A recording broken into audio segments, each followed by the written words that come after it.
दोस्तों आज के इस वीडियो में हम लोग जानेंगे सिंथेसिस के कुछ इम्पॉर्टेंट क्वेश्चन जो कि बोर्ड एग्जामिनेशन 2023 की दृष्टि से बहुत ज़्यादा इम्पॉर्टेंट है। जी हाँ, ये बोर्ड एग्जामिनेशन 23 में आने की पूरी संभावना है। तो आइए एक एक स्टेप बाय स्टेप सभी क्वेश्चंस के एक्सरसाइज को ध्यान से समझते हैं और उसको सॉल्व करने की कोशिश करते हैं। जिसमें से पहला है कि some important solve exercise from examination 2023 और वो भी कहाँ की है, सिंथेसिस का है। जिसमें से सबसे पहले हम लोग सिंपल से सिंपल सेंटेंस में बनाने की कोशिश करेंगे। सिंपल सेंटेंस और वो भी बाय यूजिंग पार्टिसिपल, यानी पार्टिसिपल का प्रयोग करके सिंपल से सिंपल सेंटेंस में कैसे बदला जाता है ये बनाएंगे हम लोग। ये तो आपको पता ही होगा पार्टिसिपल किसे कहते हैं। अगर थोड़ी सी बात करें पार्टिसिपल की, तो पार्टिसिपल जो होता है ना, इसको हम लोग डीपीएस के नाम से जानते हैं, यानी डबल पार्ट्स ऑफ स्पीच का काम करता है। पार्टिसिपल ऑलरेडी वर्ब तो होता ही है, लेकिन वर्ब के साथ साथ ये किसी नाउन या प्रोनाउन को क्वालिफाई करता है, इसलिए वर्ब और एडजेक्टिव ये दोनों का काम करता है। तो पार्टिसिपल वर्ब और एडजेक्टिव दोनों का काम करता है। और यह सबसे बड़ी बात है कि ये नॉन फाइनाइट वर्ब है। कौन सी वर्ब है? Non finite verb. क्योंकि सिंपल सेंटेंस की अगर आप डिफिनेशन देखे होंगे तो उसमें था कि सिंपल सेंटेंस एक ऐसे सेंटेंस को कहते हैं जिसमें एक ही फाइनाइट वर्ब हो, एक फाइनाइट वर्ब होनी चाहिए, और बाकी जो भी हो वो सब को सब हमको बदलना रहता है नॉन फाइनाइट वर्ब में। किस में बदलना रहता है? नॉन फाइनाइट वर्ब में। तो फाइनाइट वर्ब तो एक मिलेगी ही, उसको नॉन फाइनाइट वर्ब में बदलना पड़ेगा। तो नॉन फाइनाइट वर्ब में बदलने के लिए हम लोग पार्टिसिपल का यूज करते हैं। पार्टिसिपल की बात करें तो पार्टिसिपल तीन प्रकार का होता है। एक होता है प्रेजेंट पार्टिसिपल, दूसरा होता है पास्ट पार्टिसिपल, तीसरा होता है perfect participle. Present participle verb के फर्स्ट फॉर्म में आईएनजी लगाने से बनता है। पास्ट पार्टिसिपल वर्ब की थर्ड फॉर्म या फिर लास्ट फॉर्म होती है। और perfect participle having plus verb की थर्ड फॉर्म लगाने से बनता है। ये सब बातें पिछले वीडियोज में हो चुकी हैं। आज हम लोग सीधे इम्पॉर्टेंट कुछ क्वेश्चंस हैं जो कि एक्सरसाइज रिलेटेड हैं प्रेजेंट पार्टिसिपल से, उसको सॉल्व करने की कोशिश करेंगे। तो आइए देखते हैं। जिसमें से फर्स्ट क्वेश्चन है, the tiger was hungry he killed a goat, यानी कि शेर भूखा था और वो मार दिया एक गोट मीन्स बकरी को। ये हम लोग देखे थे कि प्रेजेंट पार्टिसिपल का यूज जब हम लोग इज एम आर वाज और मेन वर्ब के फॉर्म में रहती थी तो हम लोग प्रेजेंट पार्टिसिपल का यूज बीइंग से बनाते थे। तो इसका हो जाएगा बीइंग हंग्री, यानी भूखा होने के कारण। Being hungry, being hungry means भूखा होने के कारण। The tiger, being hungry means भूखा होने के कारण। द टाइगर किल्ड माने शेर ने मार दिया। क्या मार दिया भाई? एक गोट मीन्स एक बकरी को मार दिया। तो ये इसका आंसर हो जाएगा। ये आपका पार्टिसिपल बन गया। और जो फाइनाइट वर्ब है ओनली किल्ड है, एक ही फाइनाइट वर्ब, और बाकी दूसरी जो वर्ब है वो नॉन फाइनाइट बन गई और वाज यहाँ से हट गया। वाज को ही पार्टिसिपल में बना दिए हम लोग। वाज में आईएनजी लगाते नहीं है, वाजिंग हो जाएगा, जो कि गलत है। इसीलिए जब भी is am are was verb यानी to be verb main verb की तरह काम करे तो हम लोगों को पार्टिसिपल बनाना है बीइंग लगा करके। अब दूसरा क्वेश्चन देखते हैं। कर he has failed he heard the news he fainted, वह एग्जाम में फेल हो गया, वह समाचार सुना और वह मूर्छित हो गया। तो जनरली पार्टिसिपल उस वर्ब को बुलाते हैं जो उसका रिजल्ट दिखाए। तो सबसे पहली बात, कौन सा काम पहले हुआ होगा? पहले फेल हुआ कि समाचार सुना कि मूर्छित हुआ? तो मूर्छित होने का मेन कारण है कि उस समाचार को सुना, तो इसीलिए इसी को पार्टिसिपल बनाएंगे हर्ड। हर्ड का प्रेजेंट पार्टिसिपल होगा हियरिंग। हियरिंग क्या? द न्यूज मीन्स समाचार को सुनकर। किस चीज़ का समाचार? तो अपने फेल्योर का। देखिए फेल वर्ब है, इसको भी नाउन में बदल देंगे ताकि एक ही फाइनाइट वर्ब यही फेंटेड बचे, बाकी सब नॉन फाइनाइट बन जाए। Hearing the news of his failure comma he fainted, he fainted, अपने फेल होने के समाचार को सुन करके वह मूर्छित हो गया। तीसरा क्वेश्चन देखते हैं।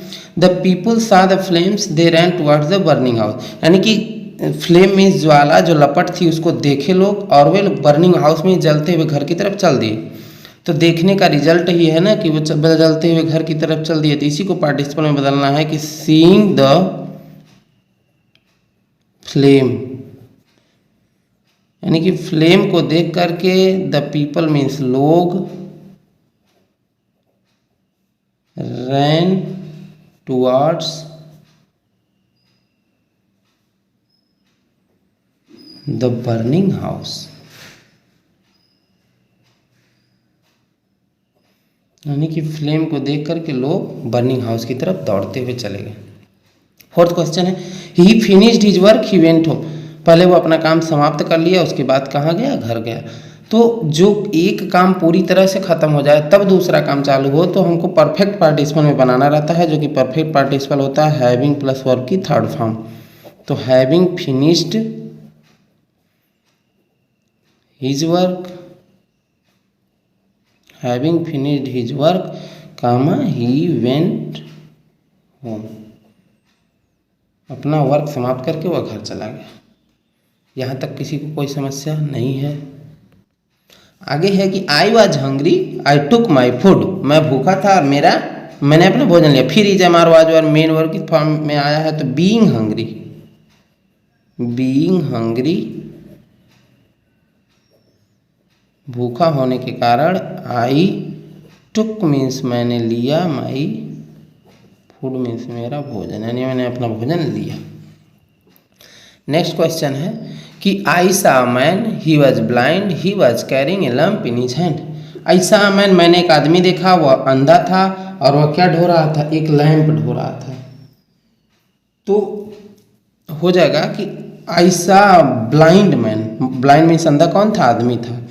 तो आई सा मीन्स मैंने देखा, क्या देखा भाई, a blind man. Blind man means एक अंधा आदमी देखा। आदमी कर क्या रहा था, कैरिंग माने ढो रहा था एक लैंप अपने हाथ में, तो CARRYING carrying a lamp in his hand. इस तरह से आसानी से बन जाएगा क्वेश्चन। आइए कुछ और एक्सरसाइज देखते हैं जो कि इम्पोर्टेंट है। नेक्स्ट क्वेश्चन है Mahesh Bhupathi was defeated by Leander Paes he was much disappointed. जैसे देखिए डिफीटेड मीन्स हरा देना, कारण महेश भूपति जो है लिएंडर पेस के द्वारा हरा दिए गए और वो बहुत ज़्यादा निराश थे, तो हराने का काम पूरी तरह से ख़त्म हो गया होगा। तो इसीलिए हैविंग और हराने का काम कोई और किया, लिएंडर पेस, तो ये पैसिव वॉइस है, इसलिए पैसिव वॉइस में जब पार्टिसिपल बनता है तो हैविंग बीन बनता है। हैविंग बीन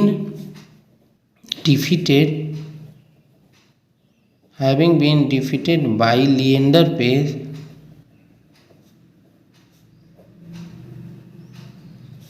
महेश भूपति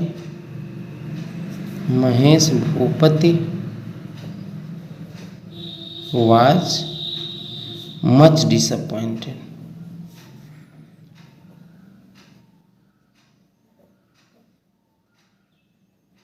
यानी कि हैविंग बीन डिफीटेड, हराए जाने के बाद या हराए जाने के कारण किसके द्वारा, लिएंडर पेस के द्वारा महेश भूपत बहुत ज़्यादा डिसअपॉइंटेड मीन्स निराश थे, महेश भूपत बहुत ज़्यादा निराश थे।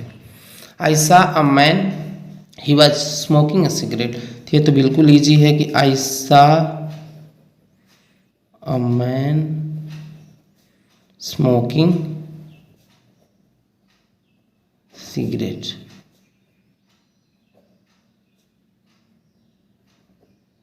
यानी कि मैंने एक आदमी देखा जो कि क्या कर रहा था, स्मोकिंग कर रहा था सिगरेट को। जब भी पार्टिसिपल किसी ऑब्जेक्ट को क्वालिफाई कर, देखिए आई और एक मैन, दो लोग थे, सिगरेट कौन पी रहा था, मैन, तो ये पार्टिसिपल जो बनेगा वो आदमी को क्वालिफाई कर रहा है, मैन को, ऑब्जेक्ट को, यानी कि ऑब्जेक्ट को जब क्वालिफाई करता है तो ऑब्जेक्ट के जस्ट बाद लिखते हैं पार्टिसिपल को। आगे ये देखते हैं 9, she went to the garden she plucked flower. तो she went to the garden यानी कि बागीचे में जा करके, यानी कि गोइंग इनटू द गार्डन, बागीचे में जा करके, सी प्लक्ड फ्लावर्स, बागीचे में पहुंच करके वो फूल तोड़ी।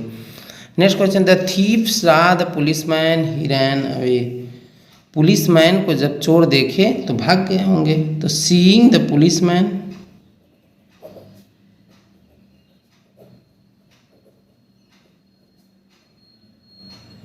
पुलिसमैन को देख करके, द थीफ रैन अवे, यानी कि पुलिसमैन को देख करके चोर फरार हो गए। Jack went up the hill, he saw a python, Jack पहाड़ी पर गया और वह क्या देखा, एक अजगर देखा। तो going up the hill, going up the हिल यानी पहाड़ी पर जा करके, जैक सॉ अ पाइथन। यहाँ पर ही जो है जैक के लिए आया है, तो नाउन एक बार अवश्य लिखते हैं, इसलिए जैक लिखना पड़ा है। आगे देखते हैं, turn to the right you will then find the way, यानी कि दाहिने मुड़ोगे तो आप रास्ता पा जाओगे। तो टर्निंग राइट, इसको भी पार्टिसिपल में बदल देंगे, टर्निंग टू द राइट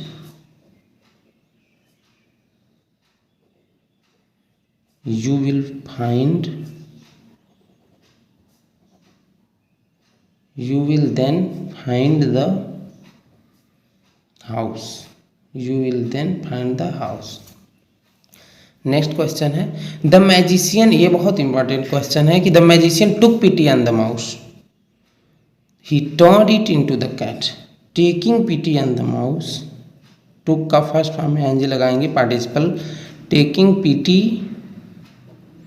तो कह रहा है मैजिशियन टुक पिटी, यानी जादूगर ने दया किया किसके ऊपर, द माउस, यानी माउस के ऊपर, चूहे के ऊपर, and turn it into the cat, और उसको एक बिल्ली बना दिया। तो taking pity on the mouse, taking pity on the mouse, the magician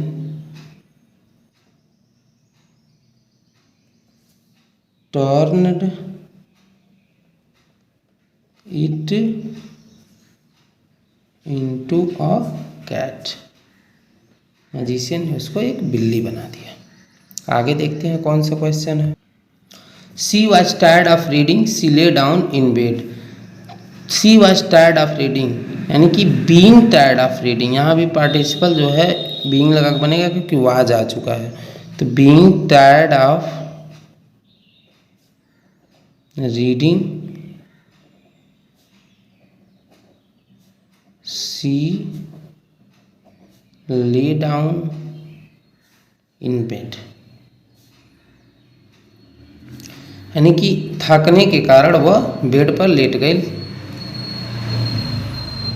he jumped up, he ran away, यानी कि jumping up,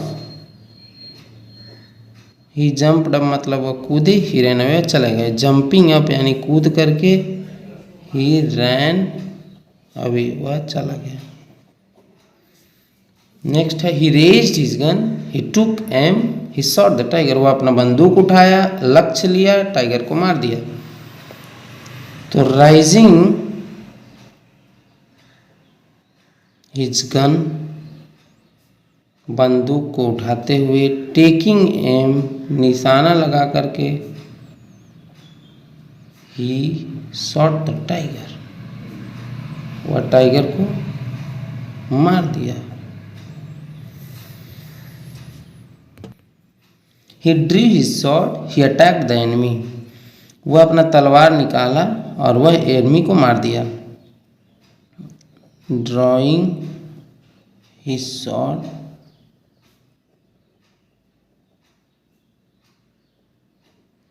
he attacked his enemy, यानी कि वह तलवार को अपने निकाल करके एनिमी को मार दिया।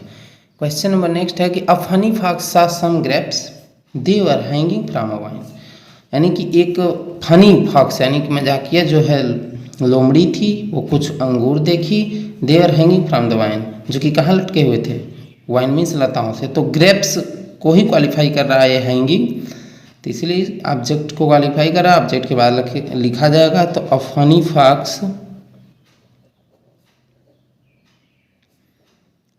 saw